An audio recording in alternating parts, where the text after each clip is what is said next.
नमस्कार, मी Ketaki Sudhir Pande. Velvet Kavisha publication आणि झेप सामाजिक संस्थेतर्फे आज विश्वविक्रमी पुस्तक प्रकाशन सोहळ्यामध्ये आपणा सर्वांचं मनपूर्वक स्वागत आहे. मित्रांनो, बँकेची खाती लिहिता लिहिता त्याच लेखणीने साहित्य प्रकार कधी लिहायला घेतला हे कळलंही नाही. आणि बकेट लिस्ट मधली ही एक गोष्ट आज 75व्या वर्षी पूर्ण होते आहे. असे आपल्या सोबत आहेत कृष्ण केशव देशमुख. नमस्कार. नमस्कार.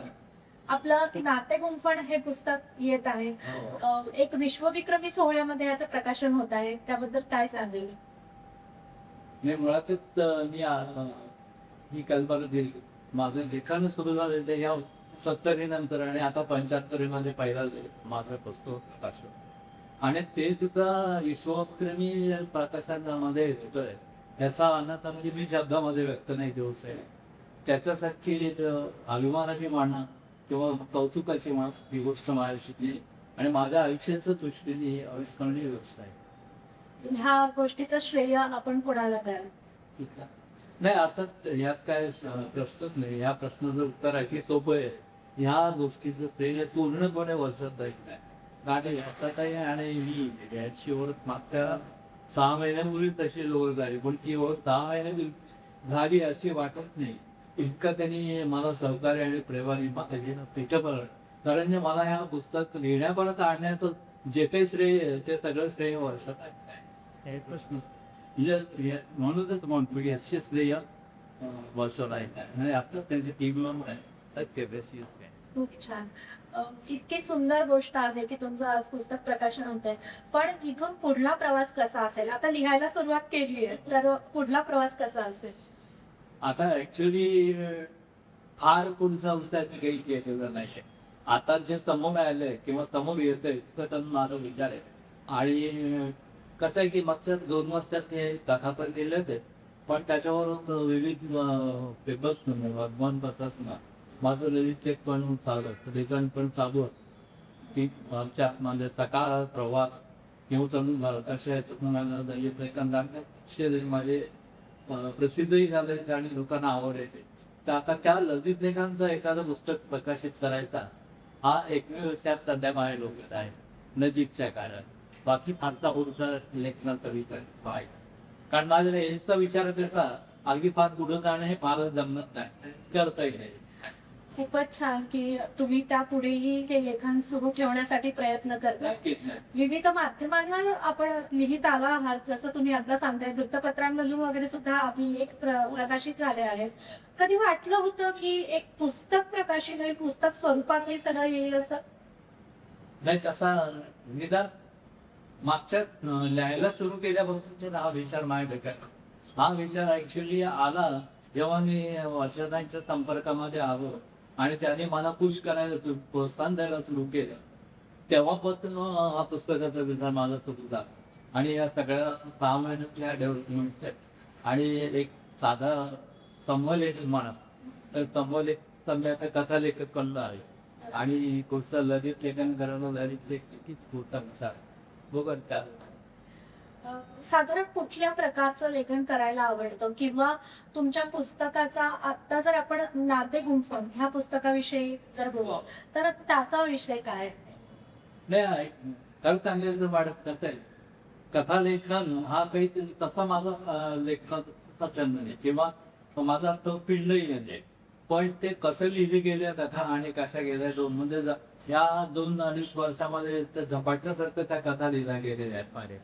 पण माझा मूळचा पिंड जो तो ललित सर्वसाधारणपणे जर आपण मिश्किल किंवा फालतू खुलक लेखन म्हण ज्याच्यामुळे प्रसन्न वाटावं त्या पद्धतीचं लेखन मला आवडतं आणि त्या पद्धतीचे लेखक म्हणून मला आवडतं. आता वपू काळे, पु देशपांडे सगळ्यांचेच आवडते, पण त्या पद्धतीचं लेखन जे आहे म्हणजे ते लेखकही मला आवडतात आणि त्या पद्धतीचं लेखन मला जास्त. आणि त्या पद्धतीचं लेखन इथून पुढं व्हावं तथा लेखकांना आपलं झालंच आहे, पण या पद्धतीचं लेखन पुढे व्हावं आणि करावं अशा दोन्ही माझी इच्छा आहे. दोघं काय म्हणजे जसं वर्षाताई म्हणते की समाजामध्ये खूप दुःख आहे, तेच आपण पुन्हा त्यांना दाखवण्यामध्ये अर्थ नाही. आपण जेव्हा काही लिखाण करतो तेव्हा समोरच्याच्या चेहऱ्यावर हसू आलं पाहिजे, त्यांना छान वाटलं पाहिजे आणि त्यांनी त्यांची दुःख विसरली पाहिजे. तर ह्या प्रकारामध्येच आपलं लेखन आहे, त्यामुळे खूपच छान या उपक्रमाशी अगदी साजेसं असं.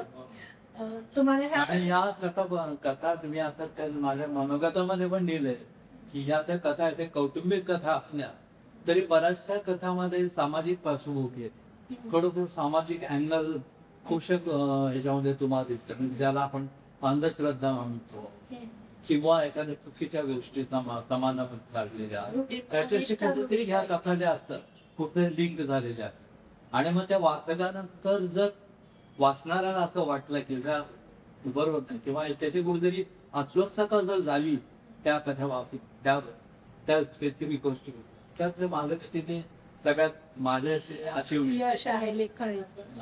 कौटुंबिक कथा तर आहे पण कारण अशी सामाजिक झालं पण आहे कथा. खूपच छान. म्हणजे लेखकाने मनोरंजनासोबत सामाजिक परिस्थितीमध्ये जर बदल घडवून आणण्याची ताकद ठेवली तर खरंच यासारखी सुंदर गोष्ट नाहीये. आपण सरांना पुढील त्यांच्या अनेक उपक्रमांसाठी खूप शुभेच्छा देऊया. आणि आज विश्वविक्रम होतं आपल्या पुस्तकाचं, त्याबद्दल आपण या उपक्रमात सहभागी झालात त्याबद्दल मनपूर्वक अभिनंदन. आणि तुम्ही माझी मुलाखत घेतल्याबद्दल तुमचे अभिनंदन आणि तुमच्या वर्षाताई आणि त्यांच्या टीमचं पुन्हा अभिनंदन. धन्यवाद. थँक्यू. आज कृष्ण केशव देशमुख यांचं विश्वविक्रमी प्रकाशन सोहळ्यामध्ये पुस्तक प्रकाशित होत आहे. तर ह्या वेळेला त्यांच्या आप्तेष्टांचं काय मनोगत आहे आपण जाणून घेऊया. काय वाटतं आज त्यांचं पुस्तक प्रकाशित होत आहे आणि इतका मोठा विक्रम सुद्धा होतोय? खूपच कौतुक वाटतं कारण एवढ्या मोठ्या प्लॅटफॉर्मवरती त्यांना अशी संधी मिळाली आणि कविश पब्लिकेशनचं पण त्यासाठी मला खूप आभार मानावंसं वाटतं. मला आठवतं माझे वडील आहेत हे आणि मला आठवतं लहानपणी वडिलांना वक्तृत्वाचं तर पहिल्यापासून आवड होती. इवन ते इलेक्शनला पण कधीतरी उभे होते. पण त्याच वक्तृत्वाचं आज त्यांनी साहित्याच्या रूपात समाज प्रबोधनासाठी काहीतरी कॉन्ट्रीब्यूट करतात आणि हा खारीचा वाटा आहे असं मला वाटतं या पूर्ण विश्वविक्रमासाठी. नक्कीच नक्कीच. धन्यवाद. त्यांचं म्हणजे आत्ता ह्या वयामध्ये सुद्धा ते लिखाण करतायत आणि ते आज प्रकाशित होत आहे. तर त्यांचा हा प्रवास कसा राहिला? तुम्ही काय अनुभव घेतला ह्या सगळ्यांचा? मला विचारलं तर म्हणजे पप्पांना बोलायची तर आवड होतीच आधीपासनं, पण लिखाणाची आवड हळूहळू ती डेव्हलप झाली आणि सगळ्या तुमच्या टीमचे खूप खूप तुम्हाला शुभेच्छा आणि अभिनंदन की एवढ्या मोठ्या सगळ्या याच्यावर प्लॅटफॉर्मवर तुम्ही त्यांचं पुस्तक किंवा बऱ्याच सगळ्यांचं प्रकाशन आहे, तर तुम्हाला खूप खूप शुभेच्छा. मनापासून धन्यवाद. काय वाटतं तुम्हाला आज त्यांचा हा प्रवास जो आहे, त्यांनी मला मघाशी सांगितलं की हा पुढेही सुरू राहील, अजून लिखाण त्यांचं बऱ्याच माध्यमातून सुद्धा होत असतं. काय सांगाल आपण? धन्यवाद. मी लक्ष्मीकांत देशमुख ह्यांचा छोटा भाऊ आहे मी.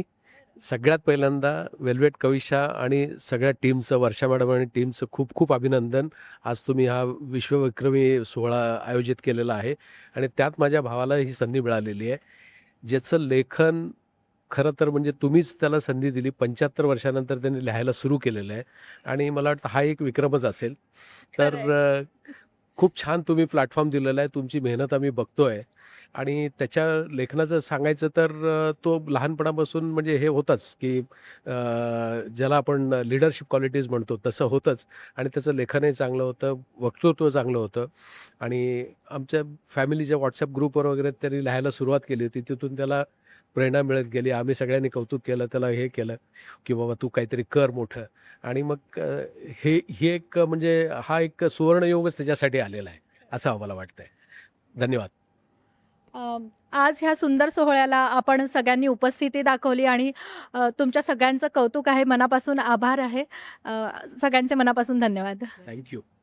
केतकी मॅडम तुमचे पण धन्यवाद. मनापासून धन्यवाद.